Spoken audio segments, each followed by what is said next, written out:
Okay. My partner and I affirm the following resolution. Resolved, media outlets should be required to maintain neutrality of opinion. In order for clarity in today's debate, I would like to define the following terms. Neutrality, the absence of decided views, expression, or strong feeling. Media outlet, a publication or broadcast program that provides news and feature stories to the public through various distribution channels. Media outlets include newspapers, magazines, radio, television, and the internet.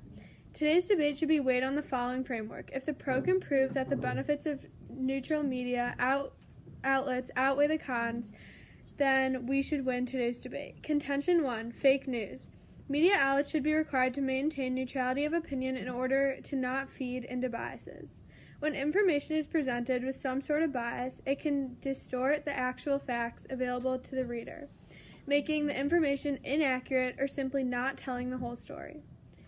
In a survey done by Pew Research Center, 75% of respondents say that it was never acceptable for news organizations to show political bias.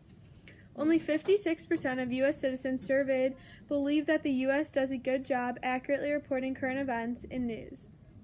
This displays that the biases individuals uphold are spilling into their news coverage, creating less accurate news, which overly tries to impose opinions on the listener. This hurts American society because they are being presented with biased information that is inaccurate and creates further social and political diversions.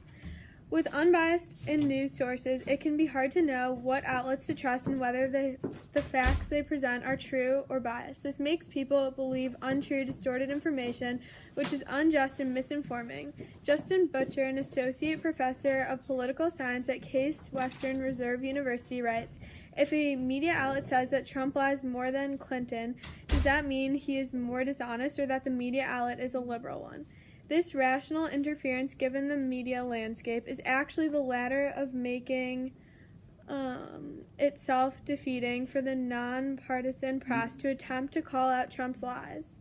This might explain why a plurality of voters thought that Trump was more honest than Clinton, despite a record of more dishonesty from Trump at fact-checking sites like PolyFact. This displays that biased media can never truly be trusted by the public. Not only can media distort information, but even if they don't, it may still look like they do if they are writing an article about someone from an opposing party. Fake news in this era has created a lot of political turmoil, which further divides the nation and creates more tension among citizens. This negatively impacts American society because it creates less peaceful, productive nation, as well as further perpetrates the spread of lies. Contention 2, American trust. Americans rely on news outlets to keep them informed on current events.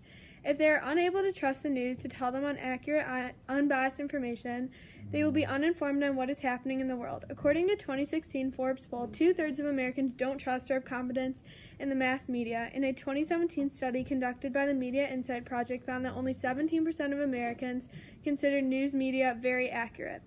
With a 2016 campaign cycle inciting a war on fake news and some powerful people going to great lengths to discredit traditional news outlets, the need for accurate information is needed now more than ever. However, a lack of net neutrality would make this fight significantly more difficult. If Americans cannot trust the news, how can they trust their politicians or be up to date on news policy? An important civic duty for Americans is voting and having input in politics. If they are not kept up to date on politics, it is likely that they will not vote or speak to their representatives and will be ignoring their civic responsibility. Another article from Forbes wrote, net neutrality has truly allowed young people to share their ideas, rally together around them, and speak truth to power in a way that invades traditional media gatekeepers. And because of that, I urge a pro ballot in today's debate.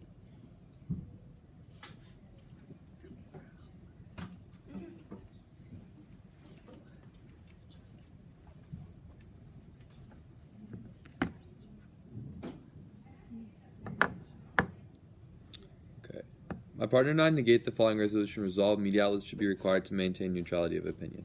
The framework for today's debate is a cost-benefit analysis. Contention 1 is misinformation. First, note that any sort of misinformation towards the public is bad in that it inherently degrades society's ability to preserve the truth. And negating ballot in today's debate will result in the media having to limit or remove objectivity altogether. This is due to the fact that if a neutrality requirement is imposed on media, objective information which aids the political cause of one side will be found to be non-neutral. This is dangerous for the following reasons. First, I looked at the work of Johann Neem of 2007. He states, "The cost of neutrality is an ill-informed public. Voters tend to trust the statements of their political leaders, and to some degree they should. Most politicians are honest people trying to do good in an imperfect system, but the press's obligation is to question authority. If reporters are unwilling to be objective because they favor neutrality, the press will never deliver on its promise. A press avowedly not neutral may serve as better than a press that privileges neutrality over objectivity. Ultimately, what would be occurring is a loss in objectivity and resulting ill-informed public. The impact of this can be observed through the historical example of the Iraq War. The strong inclination to be neutral resulted in a decrease in objectivity in an ill-informed public. This resulted in enough public support for the Iraq War, which ultimately justified the American intervention, which resulted in the loss of hundreds of thousands of lives." Neem 07 continues, "Take an example from the Iraq War. The media have been lambasted for not making clear to readers that the evidence put forth to justify our actions in Iraq were unreliable or fabricated. The New York Times even apologized for failing to do its duty. One reason was that too many reporters sought to remain neutral between competing claims rather than take a position on their truthfulness. This evidence makes it clear that even the promotion, let alone the obligation for the media, to remain neutral can have detrimental consequences. Therefore, it is vital that the media retain its ability to report objectively without restriction or obligation to remain neutral." Contention 2. Media outlets have a responsibility to their news contributors to not limit their freedom of speech and their thoughts. Millions and millions of Americans look to news outlets for commonality. They want to hear someone's opinions who line up with them. They want to know that they are not the only ones thinking the same thoughts. News outlets should be required to let their news anchors speak their truth. Understandably, news outlets are a corporation. People have limits on what they can say. However, many people turn to those media outlets for commonality.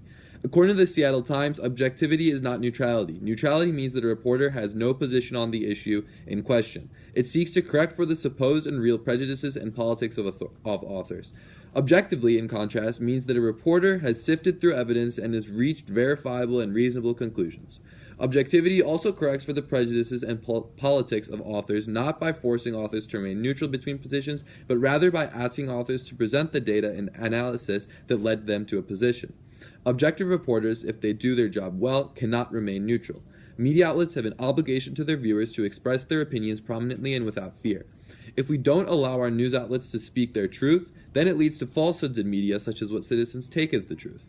If journalists and political correspondents key neutrality as well as this hurts our economy, which directly impacts the lives of American citizens. Fox News is currently the most watched news channel in the world, in the whole entire nation. Why you might think that? According to TV News, in a joint statement on the network's rating records, FNC's CEO Suzanne Scott and FNC's president Jay Wallace said, "Fox News continues to outperform other basic cable networks, proving once again that our news coverage and premier team of journalists and opinion hosts are the best in the business. With the recent launch of Fox Nation and increased focus on digital and the strong ratings momentum we have built, we are confident that 2019 will offer our loyal viewers even more ways to engage with Fox News." Despite those great primetime total viewer numbers, Fox News posted year-over-year audience losses across the 24-hour time period, with the most severe being in the younger demographics. MSNBC and CNN also posted losses among younger news consumers, so this trend wasn't unique to FNC. Versus in its 2017 year-end ratings, Fox News was 1% up in total primetime viewers, yet negative 5% in this primetime demo, negative 5% in total day viewers, and negative 12% in the total day demo. When news outlets show neutrality, their main viewers will look for news in other places. This affects pay, view, and overall network performance.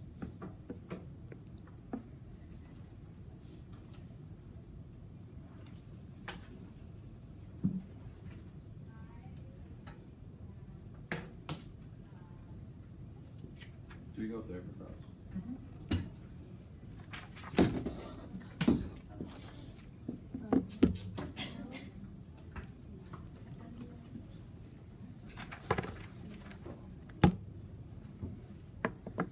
Okay, since you spoke first, would you like to ask the first question? Yeah. Can you define objectivity? Objectivity is just looking at the truth of a situation. Okay, thank you. We didn't define it in case, but that's what it is. Okay. So my question is, how in a world where there's no objectivity, in other words, a total neutrality or an obligation to it, how could you remain truthful or provide any truth to that extent? Well, not like it's not like a world with no objective or no, like it's just like the news should have neutrality. Like, But when not you obligate anyone, neutrality, that takes away any type of objectivity. just in the news. Well, that's news outlets, so that's how people are getting their information. So that takes away objectivity, does it not? Your contention one was about fake news, right? Yeah. And you connected fake news to mistrust, right? Mm-hmm. So in our case, we're actually detailing that when you have obligated neutrality, there is a increase in falsehoods and misinformation because there's not any objective reporting. How would you respond to this? Well, like when there is bias, some people like they say what they want to say, which like creates fake news. And so like people just say what they want because they don't feel obligated to have to like tell the like truth because they put their opinions into it, which can come off as like Okay, do you have a question? different. Yeah. So you said that people watch the news to like want to hear their opinions line up with the news. So do you not think it's important for them to like form their own opinions? I do think it's important to form their opinions, but those are only able to become reality when there's objective reporting. If there's only neutral reporting and there's no designation of opinion towards one side or the other, how can you expect the viewer to form an opinion? You can't. If you think of any situation, really, you cannot be correctly informed without an opinion. Like, I can't think of any single example. If you could, I would love to hear one. In which reporting is it 3 minutes? 3 minutes. In which reporting is done, but it's totally neutral and doesn't provide any opinion one way or the other. Do you have a question? I just asked. Yeah, it's gotta be time. I thought it was 3 minutes, no? No. Oh, these are 2? Just one. Yeah. Oh, really? Speech is 4. Okay, so I would first like to go over my opponent's a topic of objectivity. First, I would like to specifically distinguish his definition of objectivity and objectivity versus subjectivity. So objectivity is when you're looking at all logical facts. You're specifically just looking at the facts, no opinion, no biases, no nothing. Subjectivity is when you look at not only the facts, but you use your own personal biases and kind of own personal perspectives, and you're able to weave that in and look at, okay, well, these are the facts, but what else could have possibly gone a little differently. So with that being said, this just proves that our side is actually more objective than a person's side who's not neutral. If someone's not neutral, then they're providing opinion, and if they're providing opinion, they're not being objective, because objectivity is purely logic with no biases necessary. Therefore, we went on that point. Going to contention 2, commonality. My opponent said that people want to hear the same opinions as themselves. And this is very true, but this is also one of the main flaws with society currently today. People only want to hear the same points as themselves because they don't want to be wrong. They simply want to be backed up by the same people, and they never want to be told that they're wrong, and they don't want to hear another perspective.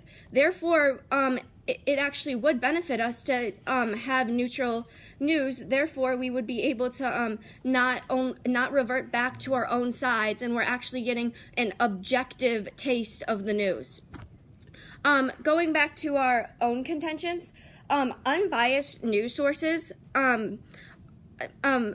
illegitimate, if unbiased news source or biased news sources oftentimes have many illegitimate facts. For example, Fox News, which my opponents actually use to support their case, which is Fox News, if you didn't know, is fact-checked so often. Megyn Kelly was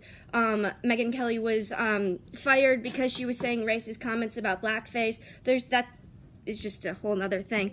But all of these illegitimate facts and biased news sources really create a larger political divide because people are constantly throwing negative rhetoric back and forth at each other. If people are constantly being so rude to each other and not listening to the other side, they're throwing back illegitimate facts with biased news, then there's no way that we would possibly be able to have a good conversation where we're able to get things done. And This is why we need unbiased news. Additionally, American trust. 2/3 of people don't trust the media currently, and this is because we have such biased media. No one knows who to trust. You could go to the New York Times and Fox News and find two completely different stories on the same exact thing. It's important that we have uniform media in order to make sure that